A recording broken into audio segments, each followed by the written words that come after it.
What's up, everyone? Welcome to the Power Play with CJ. Today I want to focus in on the Carolina Hurricanes season preview. Obviously, the new look Carolina Hurricanes and what's in store for the fans in Raleigh. Start off by previewing the forward lines, according to me. Kirk Muller came out and said that right now it looks like the two Stahl brothers, obviously making the big deal for Jordan Stahl this offseason. We'll start there on the same line. They're both natural centers, but I think moving Eric to the wing would better complement his offensive game and give him less defensive responsibilities and allow him to repost another, he had that 100-point season in 2006.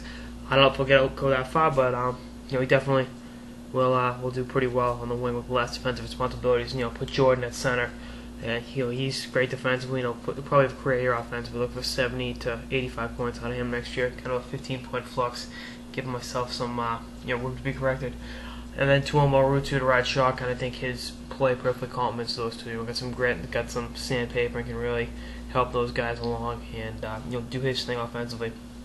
Second line, one of the best second lines in the league, I might add. On the left, you got Jeff Skinner, the young sensation who scored 30 goals as a rookie. Had kind of an off year last year at age 19, but the future is still bright for the 20-year-old kid. One of the best young players in hockey, and we'll see, one of the most electrifying young players in the game, too. I think he's poised to bounce back here, playing on the second line, seeing less, shutdown defensemen, shutdown centers, really give you a good look. Plus playing on the wing, too. At center, UC Jokinen, pretty good player, shootout specialist, that's pretty good at secondary scoring role. And then on the right wing, Alex Semin, who we signed yesterday. Semin, I think, is due for a big year. I think he'll have one hat-trick as the Capitals. I'm calling that right now at Verizon Center. I think Semin away from the top. I mean, he's always kind of played away from the top-end defenseman with Ovechkin on that team, but I think he'll fit in great with Skinner and Jokinen. They can both pass the puck pretty well. And Semin will rip shots. I think he'll play in the first power play unit with the Stahls for sure.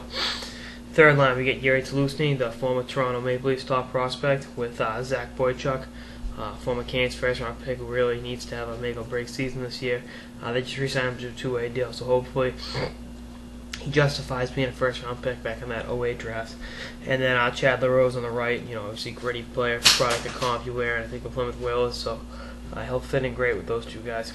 Then on the fourth line, Andreas Nodal, former Flyer, Tim Brent's former Leaf, and then Anthony Stewart, with former Atlanta Thrasher and Florida Panther, pretty gritty fourth line, Then on the back end, when he Pickett, capable pro, does everything right, pretty solid guy.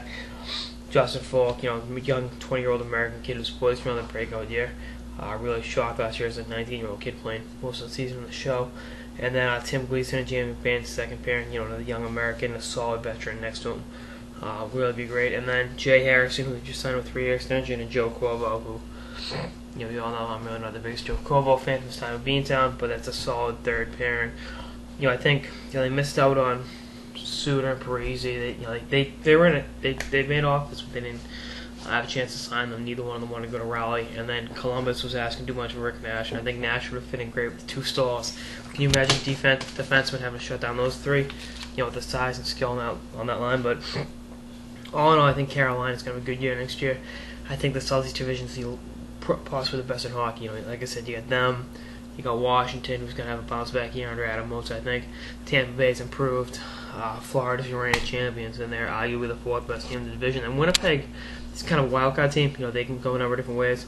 But with the goalie like Cam Ward between the pipes, if Ward can bounce back and play to the level he's capable of, this team has a chance to win the division. And like I said, I think there's 4 possible picks in that division. Really, no order of finish would shock me. All 4 out of the 5 teams. I think Winnipeg can make the playoffs. I don't think they can win the division, but I think they can make the playoffs. And I'm really intrigued by this Carolina team. I'm curious to see what the dynamic between the two Stahls is going forward. Will they have to move Eric back to center? What happens then? And but that's all I got this episode of the Power Play with CJ, previewing the Carolina Hurricanes this upcoming season. Stay tuned for more episodes throughout the off season and beyond. Later, guys. It's a late night.